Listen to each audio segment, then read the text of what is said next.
Alma strolled barefoot through the park, her shoulders slightly hunched and her gaze directed at the ground. At just 9 years old, she had already experienced the pangs of hunger, the chill of a cold night, and the need to steer clear of adults who couldn't even bear to glance in her direction. Her routine was straightforward: scavenge for food in the trash cans and seek out a secure spot to rest for the night without interruption. He had come to understand the futility of expecting anything from others. After escaping the shelter where she endured abuse, she navigated life on her own. She learned which street vendors offered stale bread, identified the cleanest public restrooms, and mastered the art of blending into the background whenever the police were nearby. That morning, as the sun began to peek over the horizon, he sensed an unusual sound in the air. It wasn't the noise of vehicles or the chatter of crowds, it was a faint, fragile cry, barely discernible. He paused, furrowed his brow, and tilted his head, attempting to discern the source of the sound. He approached the bushes beside the forsaken swing, parted the branches, and there they were. 3 infants, each swathed in delicate fabric, resting on the earth. They were drenched in perspiration, tears glistening on their cheeks, and one lay completely still. Alma gracefully lowered herself to the ground. His heart raced wildly, as if it might leap from his throat at any moment. Silence enveloped the space, devoid of any presence, no adults, no mother to be found. He cast his gaze to the sides. Only trees, litter, and an overwhelming quiet. I found myself at a loss for what to do next. He felt an overwhelming urge to scream, yet found himself utterly alone, with no one to reach out to. With a hesitant swallow, she removed the grimy t-shirt that draped over her tattered dress and placed it on the floor, repurposing it as a makeshift blanket. She gently positioned the infants atop one another, swaddling them as carefully as possible, and cradled them in her arms, trembling from the cold. I found it challenging to manage all 3 simultaneously, yet I refused to abandon them. He moved with determination, taking breaks, traversing the park in pursuit of assistance. Despite the pain in his back and the burning in his arms, he pressed on. No one paid her any mind, no one paused, until a gray car came to a halt. Rafael Ledesma, at the age of 42, ran a medical technology company and maintained an impeccably organized agenda. He was a solemn individual, speaking sparingly, accustomed to wielding authority over his surroundings. As he exited the meeting that morning, he opted to traverse the park, seeking to bypass the congestion of traffic. A peculiar shift in your daily habits.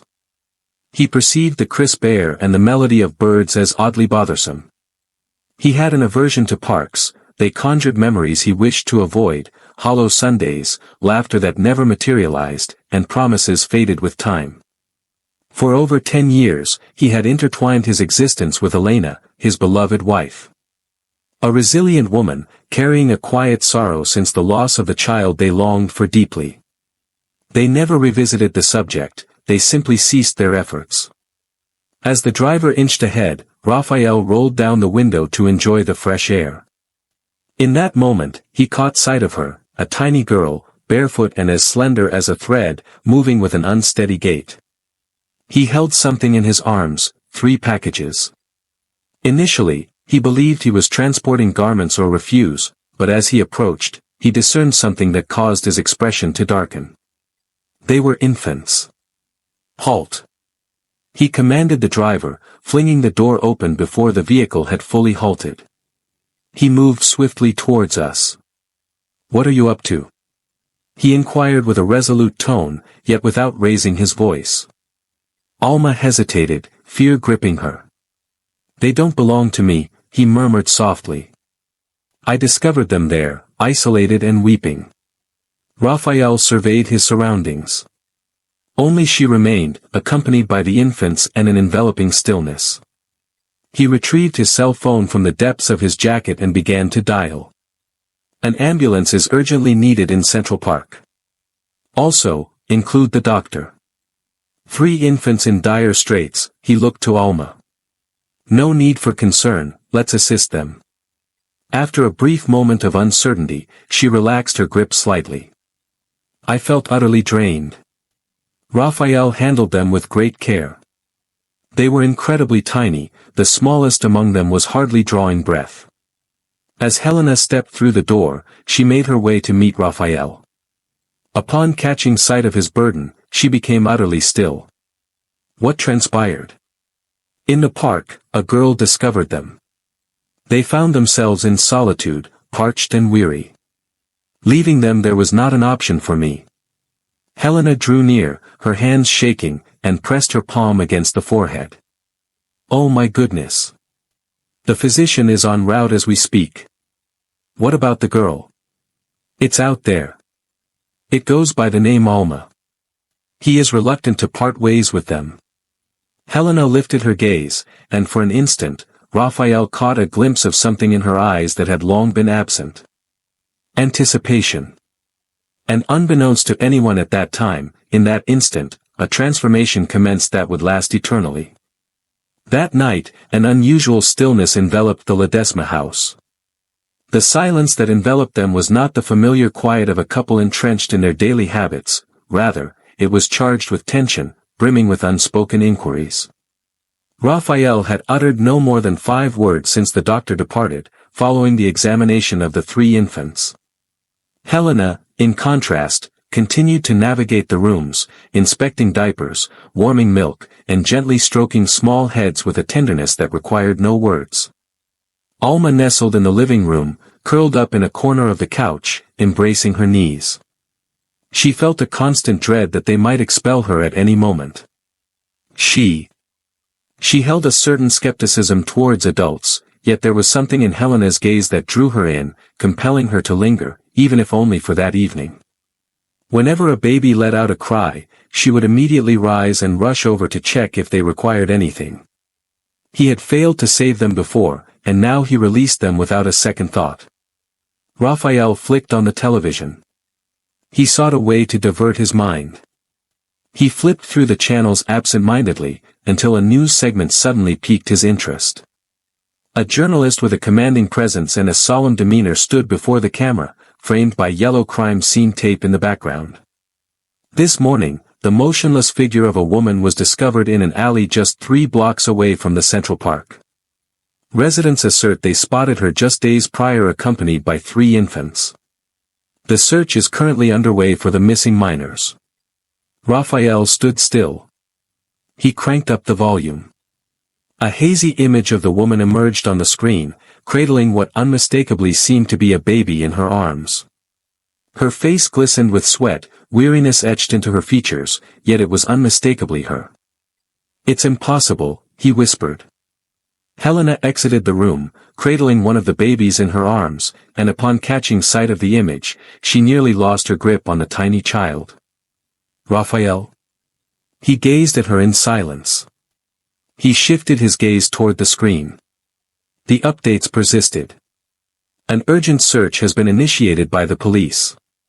The current situation regarding the babies remains unclear. It is uncertain whether they are with a family member or if they were left behind following the woman's passing.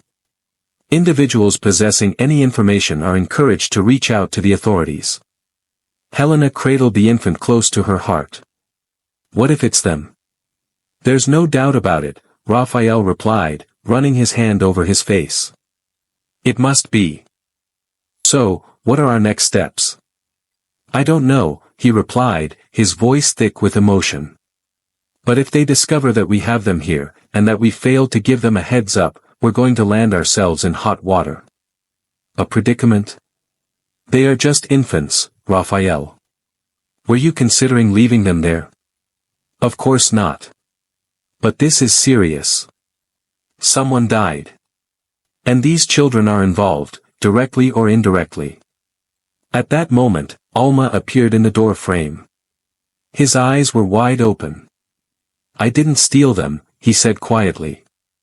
I heard them cry. They were alone." Raphael looked at her. It was obvious that the girl was scared. "We know, Alma. Nobody is blaming you. I don't want them to take them," he added. "They need me." Helena approached. He knelt in front of her. "And you to them, right?" The girl looked down. He didn't respond, but his silence said it all. Raphael turned off the television. He knew he could no longer hide this situation, which at first seemed like an act of humanity. Now it became a possible scandal. They were going to come for answers. And probably for the babies too. The next day, tension was still floating in every corner of the house. Raphael had not been able to sleep well. Every time I closed my eyes, I saw the woman's face on the television, and I felt a weight on my chest. It wasn't guilt, but it was a deep fear. The fear that everything he had built would fall apart due to an impulsive decision. Helena, for her part, had gotten up early.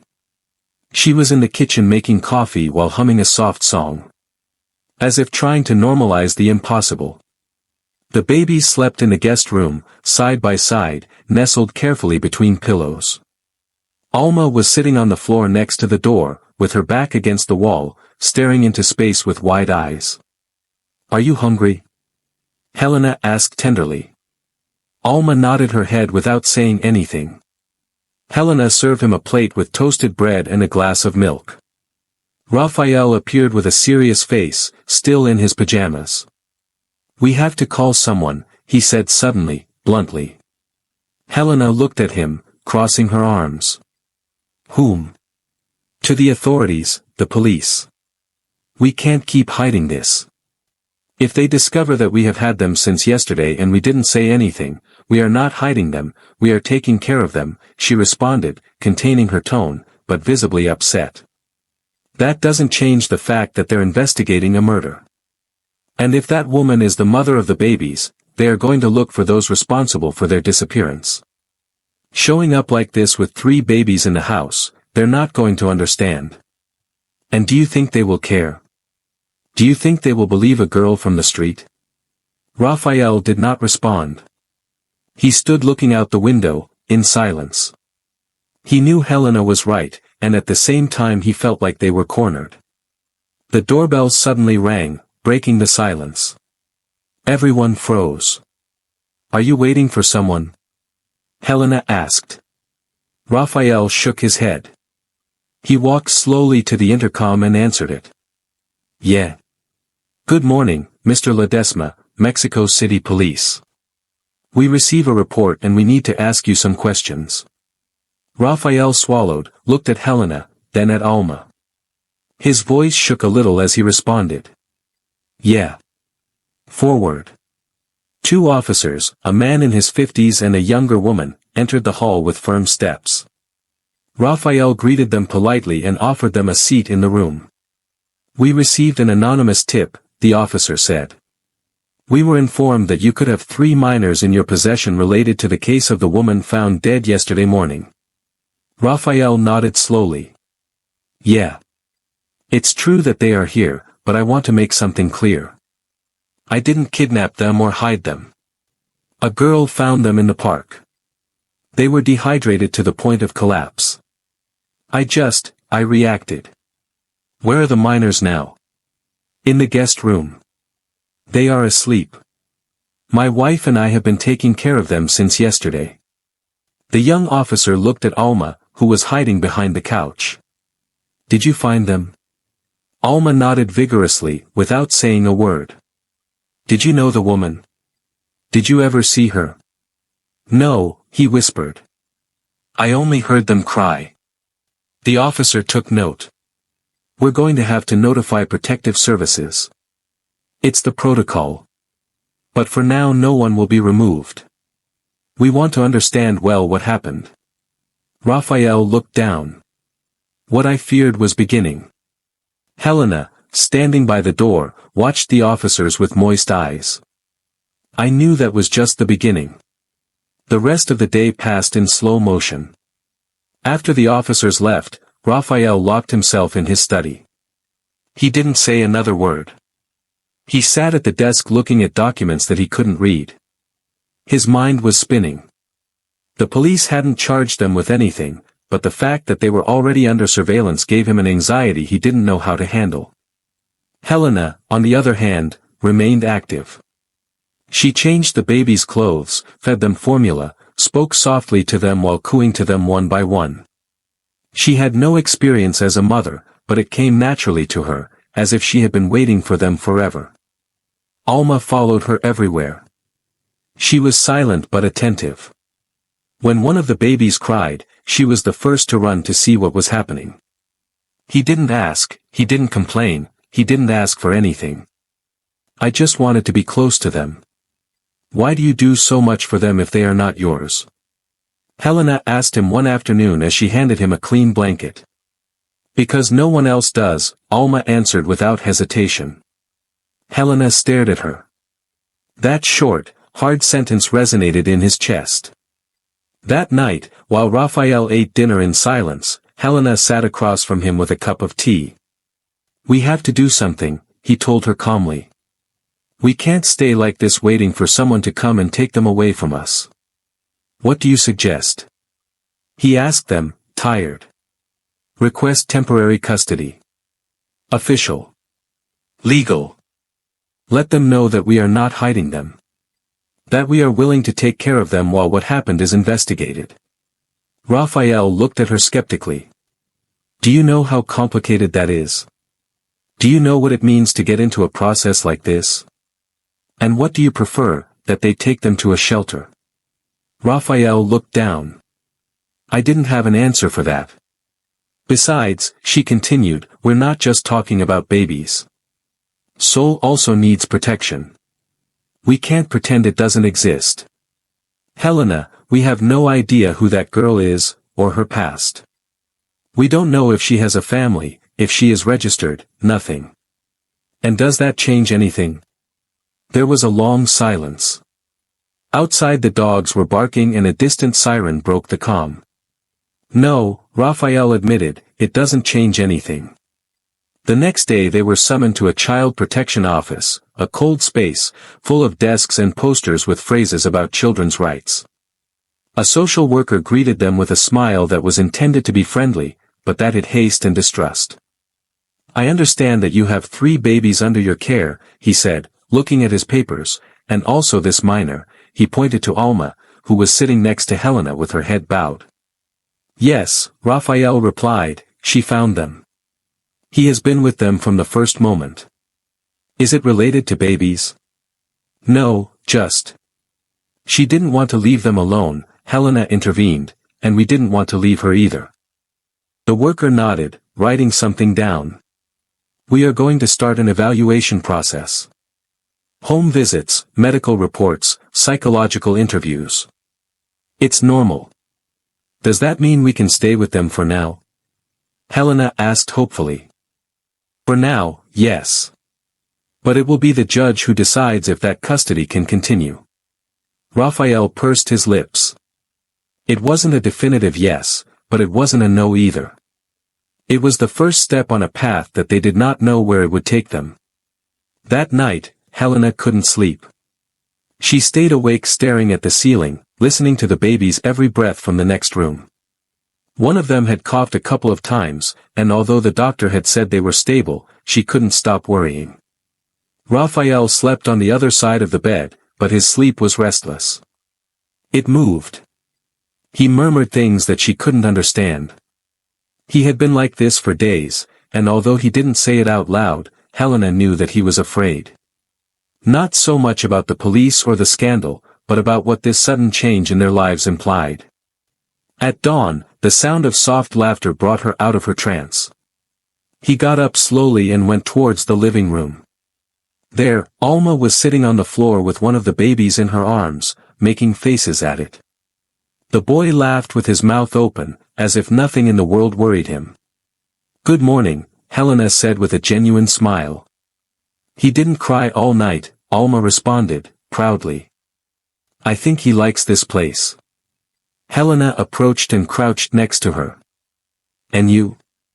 Do you like it here? Alma shrugged her shoulders. It's quiet, it smells good, no one shouts. That's a lot, Helena said, touching his hair gently. During breakfast, Raphael appeared in his pajamas, disheveled and frowning, as usual.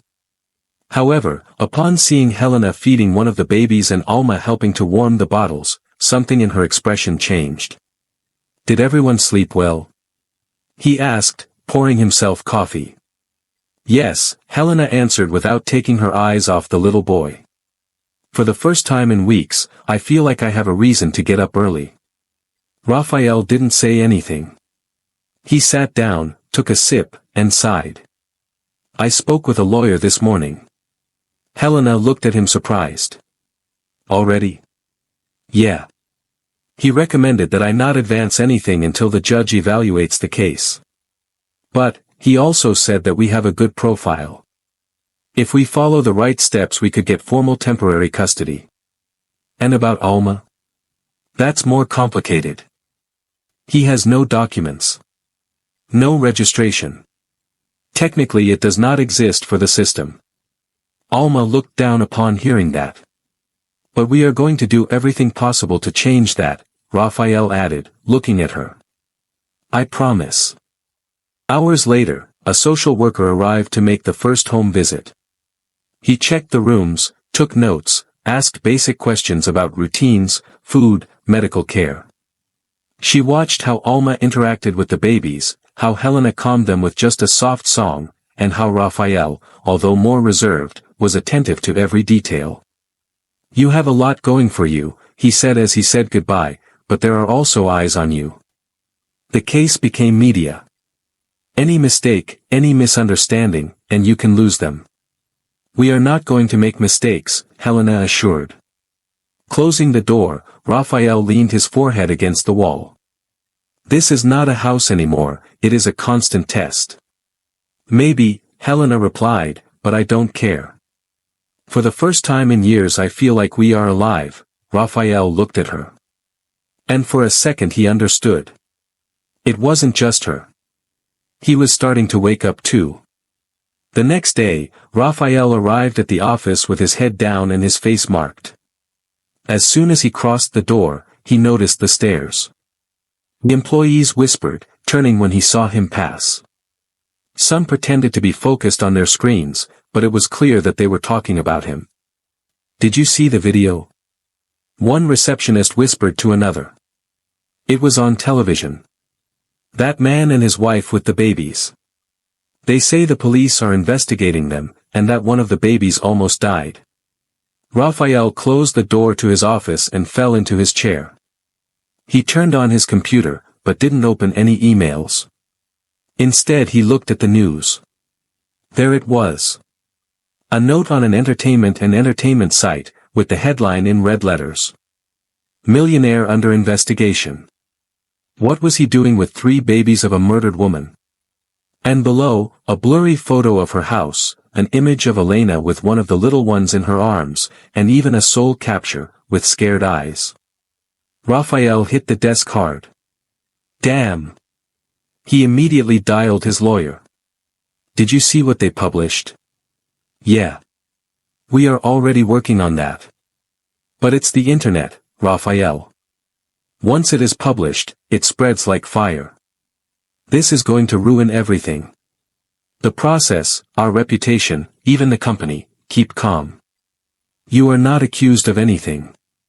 Just do things right, like before. That's the only thing that protects you. Meanwhile, at home, Elena noticed something strange when she bravely went out to buy diapers. Some people pointed at her, others looked at her with pity, and one lady even came closer. You're the one from the news, right? The one who kept the babies. Elena looked at her confused. I. The lady said, and walked away. Elena remained paralyzed for a few seconds. He didn't like that exhibition. He had never loved her. And much less now that what was at stake were lives. Back at home, he turned on the television and saw the same report as Raphael. He felt a knot in his stomach. And if everything got out of control? Alma, who was sitting on the couch with a bottle in her hand, noticed his expression. Are they saying bad things? Elena hesitated. They are saying things they don't understand. Are they going to take our babies away from us? The question fell like a stone. Elena knelt in front of her. We're going to fight for you, okay? It doesn't matter what they say out there. Alma nodded, but didn't seem convinced. He remained silent, stroking the hair of one of the babies sleeping next to him. That night, Raphael returned late. When he entered, he found Elena sitting on the floor, surrounded by the 3 sleeping babies, and Alma curled up next to her. "I don't know if we can handle all this," he said quietly when he saw her. "I do," she replied, without looking up, "because this is not a scandal. It's a family, even if no one else understands it." Raphael gazed at her for a long moment, and for the first time, a flicker of hope ignited within him that she might be right. 2 days later, Raphael and Elena found themselves summoned to a new hearing at the Child Protection Office. This time, they were required to present documentation, undergo individual interviews, and, most importantly, answer questions about their true intentions. The case continued to circulate on social media and sensational outlets, meaning that any misstep could jeopardize everything. Elena chose to wear discreet, more careful clothing, while Raphael donned a dark suit and simple ties. They aimed to appear serious, attentive, and ready to respond. They wanted Simayutado to place their trust in them. As they waited in a drab waiting room, Alma sat silently between them, dressed in a new outfit that Elena had insisted on buying for her, despite her protests that it wasn't necessary. "Do you think they're going to separate us?" he asked suddenly, looking at Raphael. He swallowed before answering. "We are going to do everything to prevent that from happening." Alma nodded, without conviction. An official called them by name and led them to a small room with 2 chairs and a plastic table. On the other side, a psychologist with a kind face welcomed them with a serene smile. "Let's talk about what the dynamic is like at home, okay? None of this is to judge them, we just want to understand how children live." First it was Elena. He answered sincerely, but with his heart in his throat. She talked about the routines, about how the babies slept, about how Alma had taken on a protective role. She told her story with Raphael, the loss of her pregnancy years ago, the emptiness that was left, and how these little ones, without expecting it, had filled a part that she believed was forever broken. Then it was Raphael. Their interview was more tense. They asked her about her schedule, her job, her actual willingness to raise 3 young children. They questioned him if his decision to stay with them was impulsive, if he had done it to clean up his public image. "I have nothing to clean," he replied firmly. "I did it because I couldn't look at that girl and those babies and pretend I didn't see them." The psychologist wrote something down without saying a word. Hours later they returned home exhausted. They did not know if the answers had been correct. They didn't know if there was even a right way to justify what they were doing. It was the kind of thing that doesn't fit on forms or reports. Upon arrival, Alma was in the living room with the 3 babies, each wrapped in a blanket. He had played soft music and spoke to them in a very low voice, as if they were his own brothers. "How did it go?" he asked, still moving his leg gently to calm the most restless person. "Good," Elena replied, although her tone was not very convincing. "We answered everything. Now we have to wait. And I'm already part of the family." Raphael stopped when he heard that.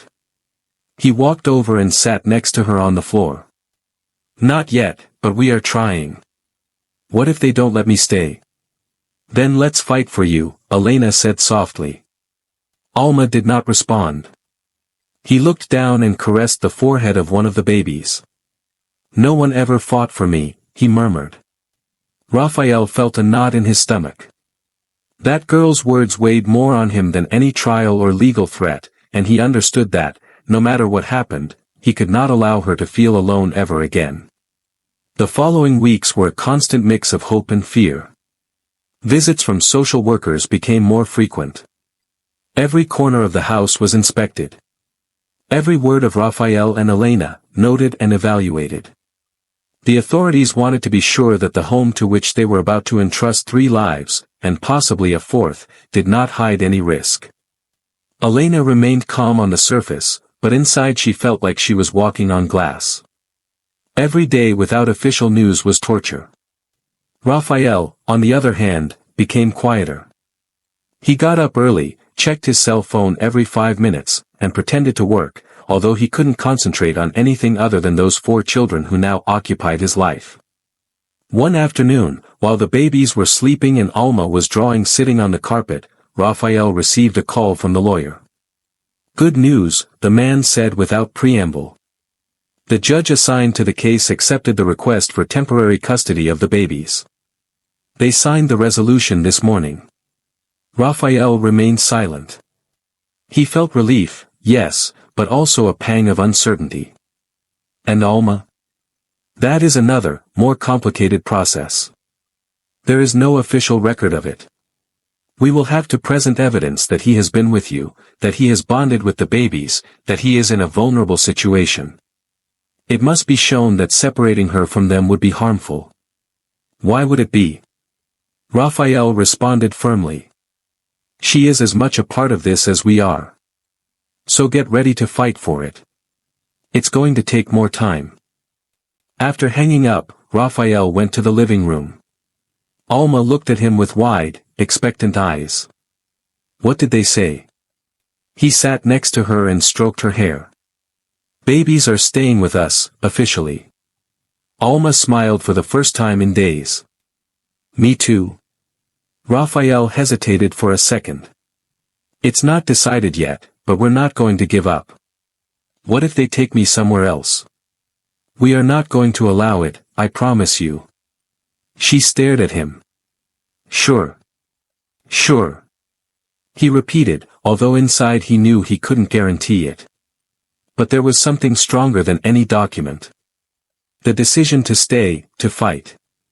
That night, Elena took out of the closet a box full of things she had saved for years. Baby clothes, stuffed animals, a blanket knitted with her own hands that she had never used. He had saved them in case one day, he said, letting the words fall halfway. And now that day has arrived, Raphael responded, looking at her. Do you think this is real? He asked, sitting next to him.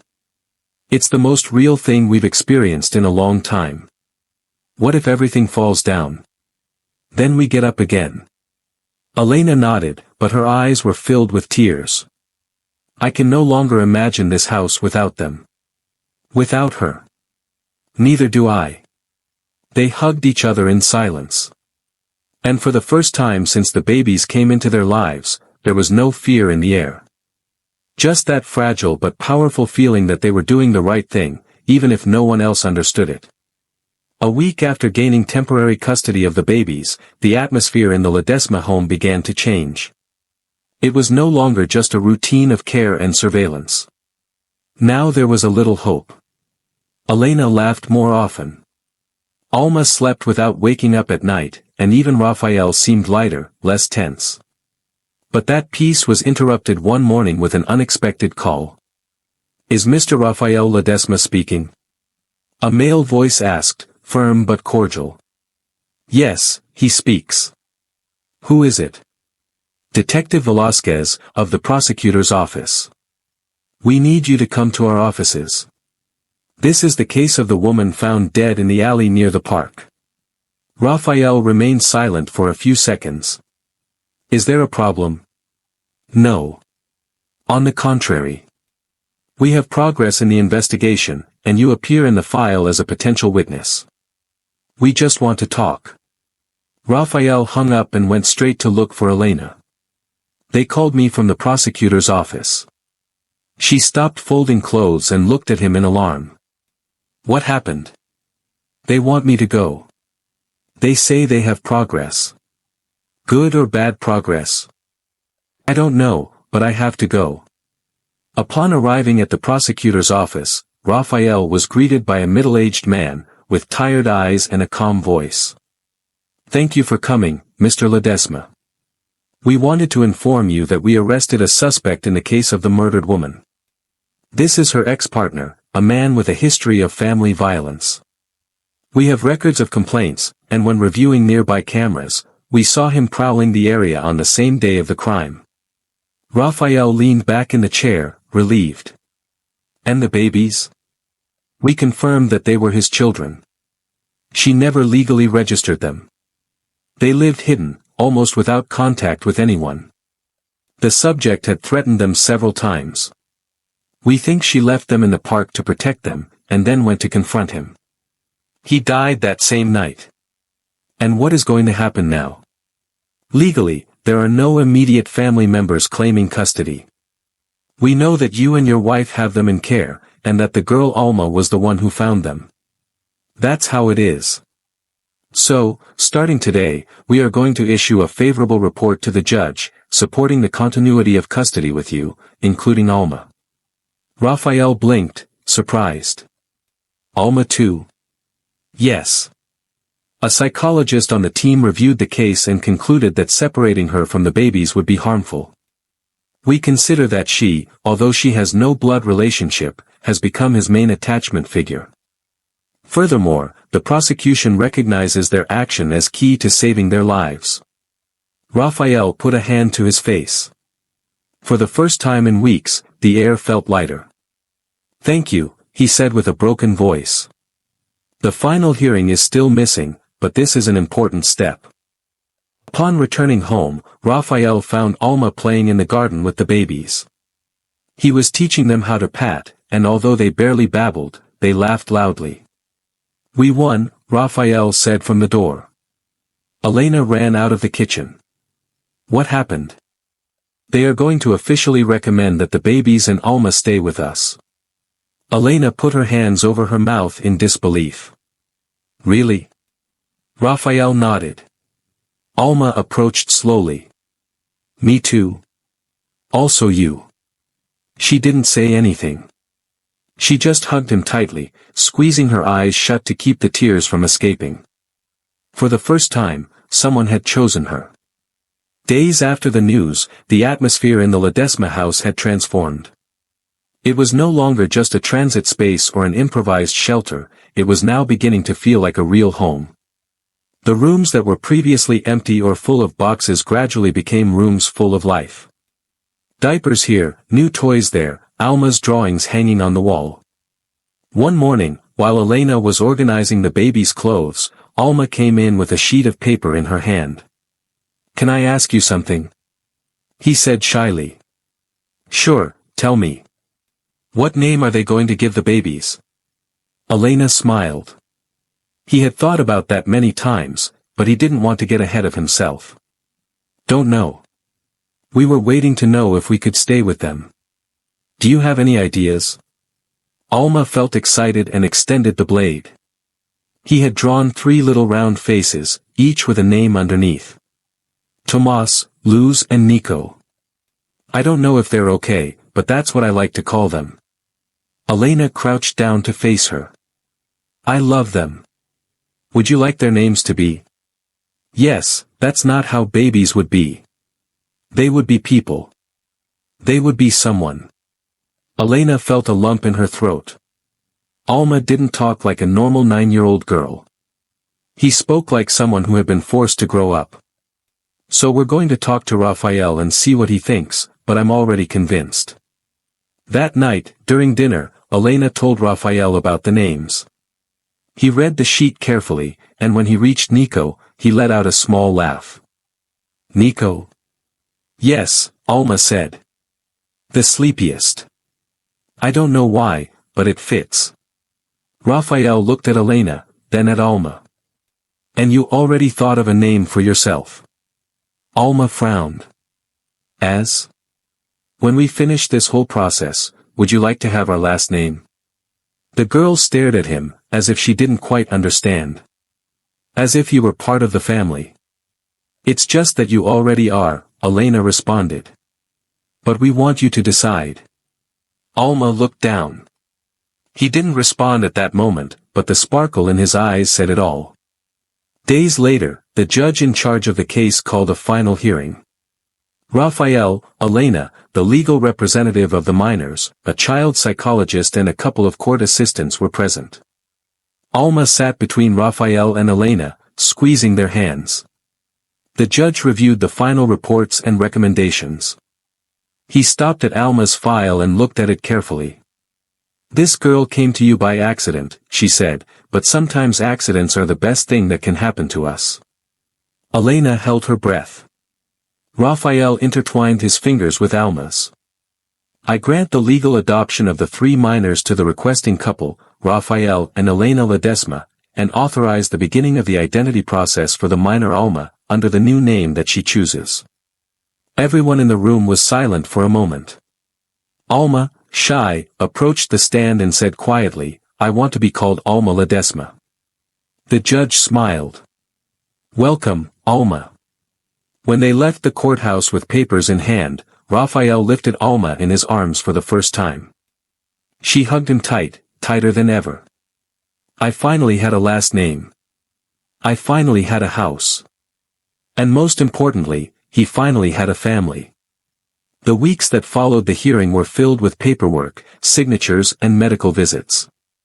The babies were officially registered as Tomas, Luz and Nico, as Alma had suggested, each with their new birth certificate and with the last name Ledesma that now united them all. Alma also began her legal process to obtain a formal identity, with the support of a specialized DIF team.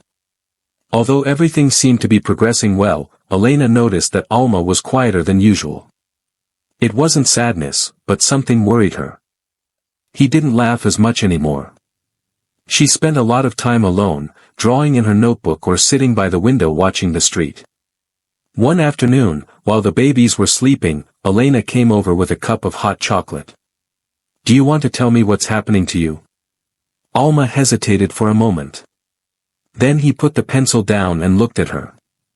"What if one day they want to give me back?" Elena frowned. "Who told you that?" "Nobody. I just think about it. Sometimes when you have something nice, you lose it. It has always been like this." Elena knelt in front of her, putting her hands on her shoulders. "Look, Alma. What we have now is not alone. It's your house. We are your family. We are not going to give you back or leave you." Alma looked down. "But sometimes people get tired." "Not us," Elena stated firmly. "We chose you, Alma. Not because you had to be here, but because we want you to be. Because we need you." Elena's words broke something in Alma. Her eyes filled with tears and for the first time she allowed herself to cry without hiding.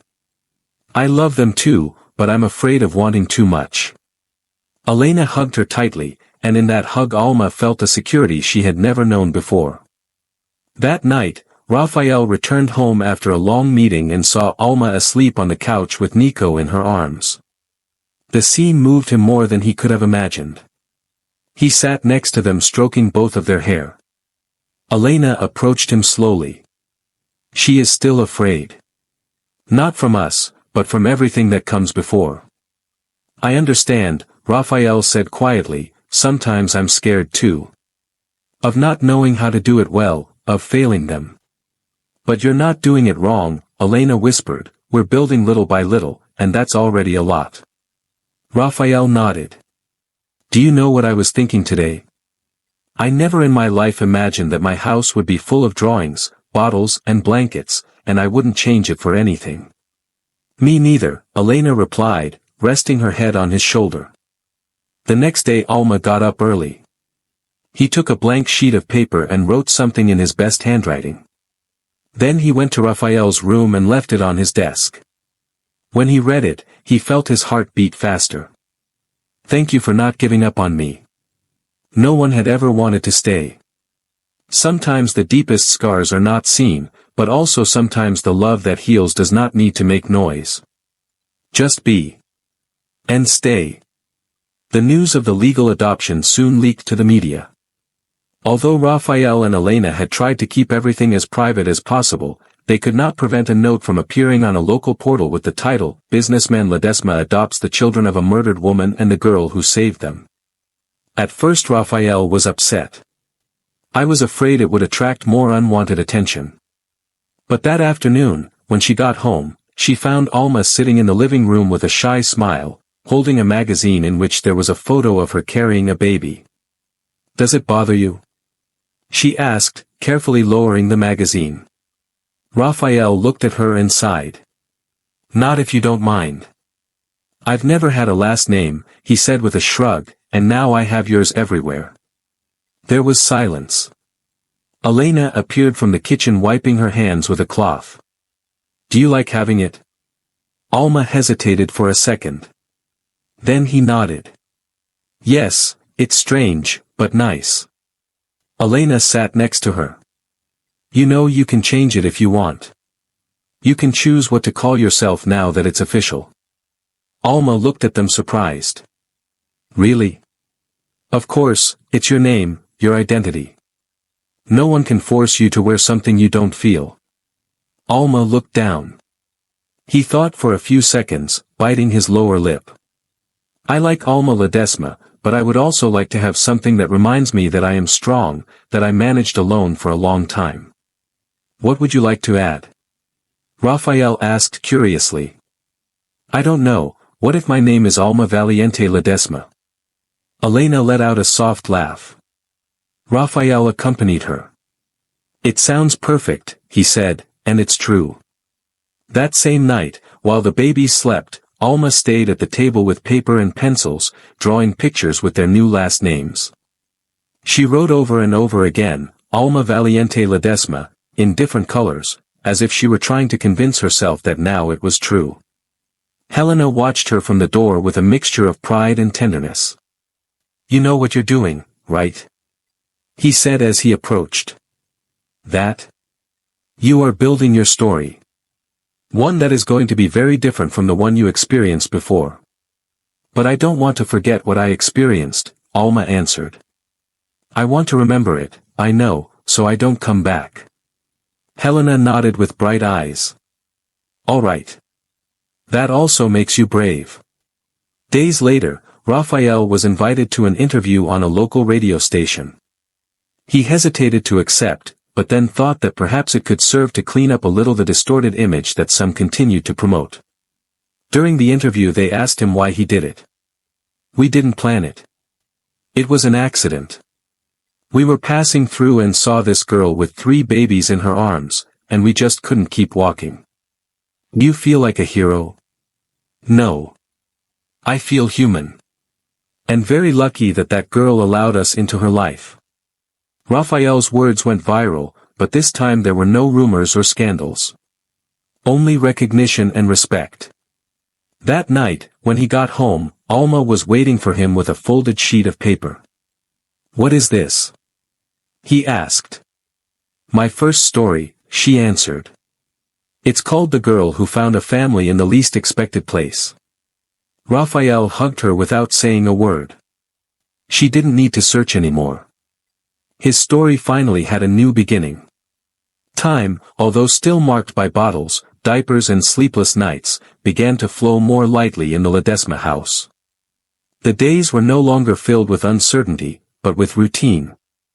A warm routine, a little chaotic, but deeply human. Elena dedicated herself completely to the babies, while Alma had become her best assistant. Raphael, although he continued to run his company, spent more and more time at home. Sometimes he would just sit on the floor, surrounded by the little ones, not caring if his suit got wrinkled or if he had missed calls. One afternoon, Alma approached with another sheet in her hand.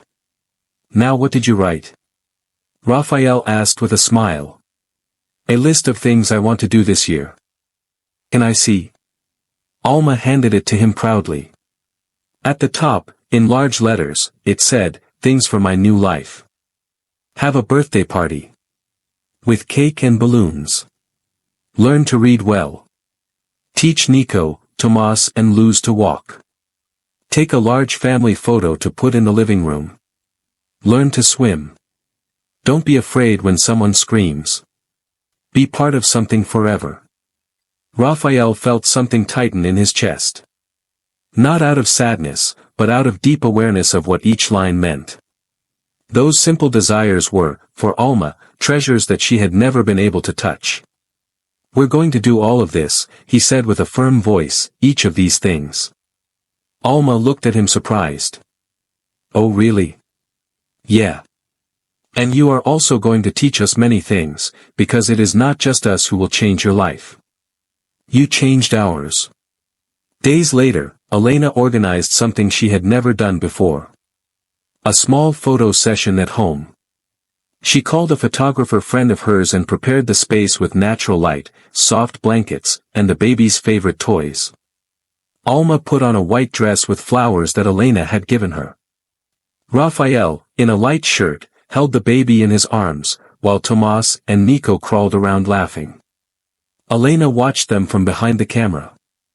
His smile reflected everything he had dreamed of, and much more.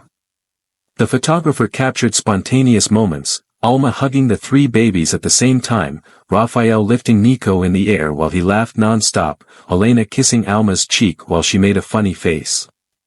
After each click, the echo of those laughter filled the house. When the photographer left, Alma ran to the kitchen to look for duct tape. He chose one of the printed photos and carefully taped it to the dining room wall. It was here, so that no one forgets. Raphael looked at her from the hallway. Forget what? That it doesn't matter where you come from, it matters where you decide to stay. That night, when everyone was asleep, Raphael got up to drink water. In the silence, he stopped in front of the photo that Alma had posted. He looked at her for a long time. There they were.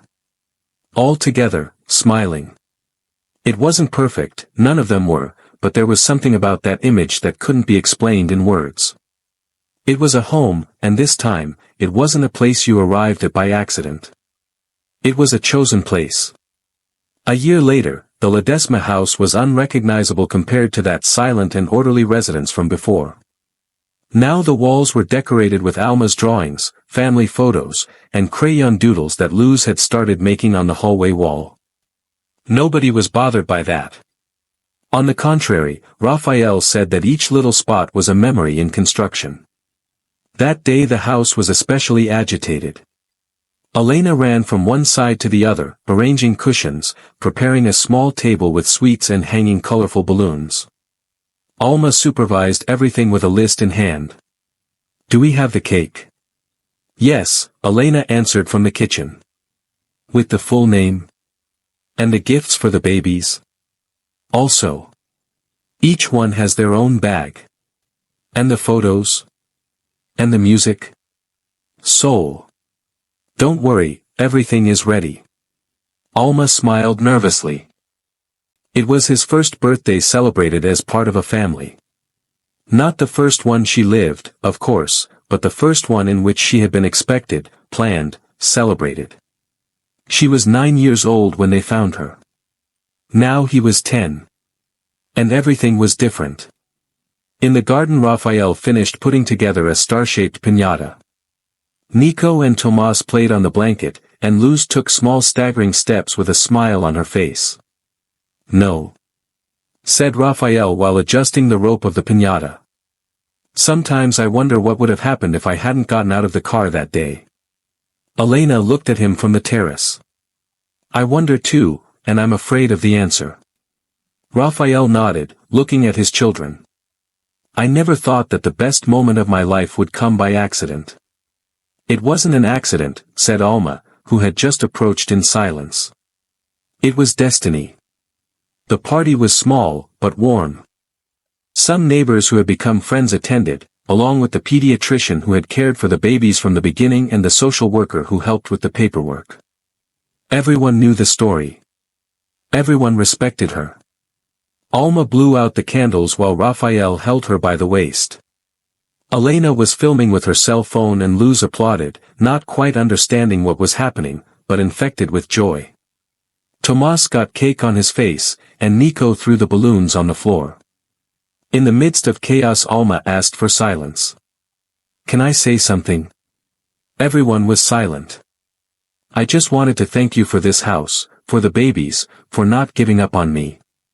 I never thought I would have forever, and now it doesn't scare me anymore. Raphael hugged her without saying anything. Elena too. The guests applauded softly. It was a simple moment, but loaded with immense meaning. That night, when everyone was asleep and silence returned, Alma went out to the patio and sat on the swing. He looked at the starry sky and smiled. She was no longer the girl on the street. It was Alma Valiente Ledesma. He had a family, a home, a last name, and above all, he had a place to stay. Because there are stories that don't start with a plan, but end up being the best chapter of someone's life. And this was undoubtedly his.